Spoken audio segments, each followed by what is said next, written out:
selamat datang di channel aku, Cici Fani. Dan hari ini aku lagi pengen bahas tentang kasus-kasus filler yang gagal. Jadi seperti kita ketahui, sekarang ini kan lagi kayaknya musim banget ya filler sama botox.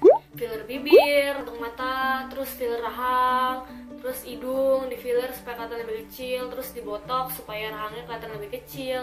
Tapi ternyata dari sekian banyak yang kita lihat, mungkin ada yang berhasil, tapi ada juga yang gagal. Nah, yang pertama, aku pengen bahas tentang kasus dari seorang model Thailand.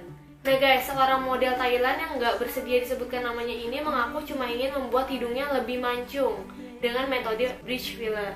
Tapi, hal tragis terjadi. Menurut laporan sang model, dokter yang mengerjakan prosedur filler ini menyuntikkan cairan silikon pada hidung, jidat, kulit atas, dan alis mata. Selanjutnya terjadi efek samping yang menyakitkan lalu berujung pada keseluruhan wajah. Nah, kalian lihat wajahnya jadi kayak gitu. Dan selanjutnya adalah kasus dari Merv Kells. Mungkin dibaca gitu ya. Nah, Merv Kells ini adalah seorang suster yang berasal dari Turki. Awalnya dia tuh ngerasa bibir dia kurang seksi, padahal kalau kita lihat bibir dia before-nya itu udah, menurut aku udah bagus ya. Akhirnya memutuskan untuk filler bibir. Dia awalnya tuh nyarinya di online. Nyari-nyari di online, dia cari, dia akhirnya tergiur dengan jasa filler yang ternyata murah dan dokternya bisa langsung ke rumah. Akhirnya dia kontak lah itu dokter. Setelah dikontak dan dokternya datang ke rumah, 24 jam setelah operasi, Merv Kells merasa sangat aneh pada bibirnya. Obat yang ada dalam bibir malah merangsang bibir Merv bertambah besar dan semakin besar. Nah, setelah Merv pergi ke rumah sakit terus melaporkan kejadian ini ke polisi, akhirnya uang Merv kembali tapi tidak dengan bibirnya. Wah, itu sedih banget sih. Maksudnya kita udah bayar duit, udah keluar uang, tapi malah bukannya makin cantik, malah hasilnya kayak gitu. Selanjutnya adalah Amelia Greville. Amelia ini awalnya tergiur dengan melakukan suntik filler di Bangkok. Kata temen-temennya, suntik fillernya itu bagus. Sebelumnya Amelia juga sempat browsing di internet tentang kliniknya seperti apa, dokternya seperti apa, dan memang banyak pasien-pasien yang puas dengan hasil dari dokter ini. Nah, untuk satu kali suntik membutuhkan dana sebesar 8 juta rupiah. Nah, Amelia berangan-angan kalau misalkan bibirnya ini semakin seksi seperti Kylie Jenner. Tapi setelah suntik bibir dan selang beberapa bulan, bibirnya bukan semakin bagus, malah di bibirnya ini tumbuh kutil. Bibirnya bahkan terlihat lebih jontor dan bengkak. Ketika melakukan pemeriksaan pada dokter kecantikan yang lebih terpercaya, dokter memeriksanya dan mengatakan bahwa Amelia membutuhkan uang sebesar 30 juta untuk mengembalikan bibirnya ke seperti semula. Keluar uang lagi. Nah, selanjutnya ini kita sering banget dengar, ini artis Korea zaman dulu namanya Hang Myoku. Hang Myoku ini awalnya dia ketagihan sama suntik silikon dan botox. Nah, awalnya dia cuma suntik sesekali dan memang itu awalnya berhasil ya. Mukanya semakin cerah, terus semakin bersinar dan semakin kencang. Nah, tapi hal ini membuat Hang Myoku semakin ketagihan. Dia pengen suntik terus sampai dokternya pun nyerah. Aduh, kamu udah nggak usah suntik lagi, kata dokter gitu. Udah cukup nggak usah suntik lagi. Nah, akhirnya Myoku membeli cairan silikon yang tak jelas asal usulnya dari black market dan menyuntikkan sendiri ke wajahnya.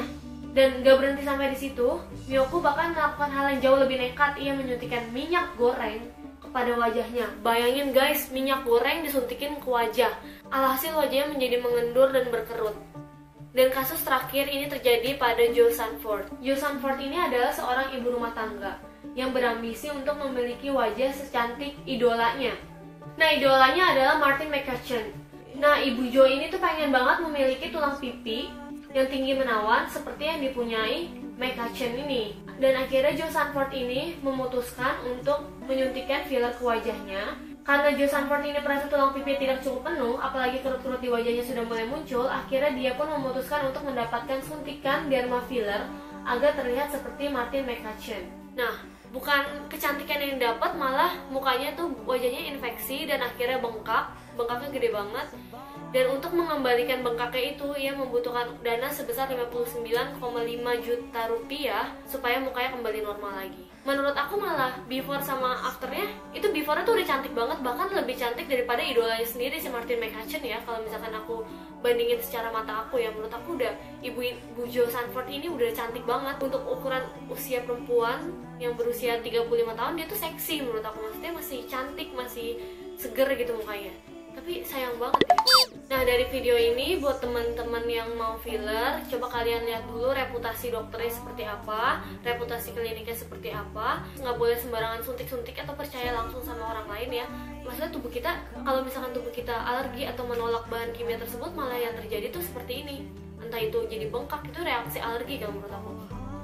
Malah jadinya bukannya cantik, malah bahaya. Jadi yang mau filler coba pikir-pikir lagi, jangan langsung percaya sama rekomendasi orang.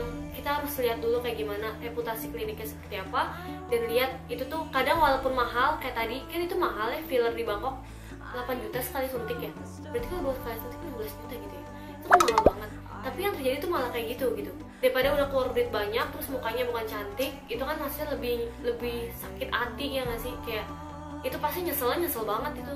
Nah, memang di antara filler ini juga ada yang berhasil. Teman-teman aku juga sebagian besar sih aku lihat semuanya berhasil, hasilnya bagus-bagus. Tapi kan kita kan nggak tahu kan, kalau mungkin mereka nggak ada reaksi alergi apa gitu sama badan mereka. Kita kan nggak tahu badan kita ini alergi apa sih. Mendingan menurut aku sih kayak cek lebih lanjut ya, dan telusuri, dan kalau memang nggak penting-penting amat ya nggak usah dilakukan. Kayak gitu sih kalau menurut aku. Ya udah gitu aja. Terima kasih buat teman-teman yang udah nonton. Jangan lupa buat like, share, komen, dan subscribe. Dan kalau kalian punya cerita tentang ada yang gagal-gagal, kalian komen aja di bawah. Dadah semuanya.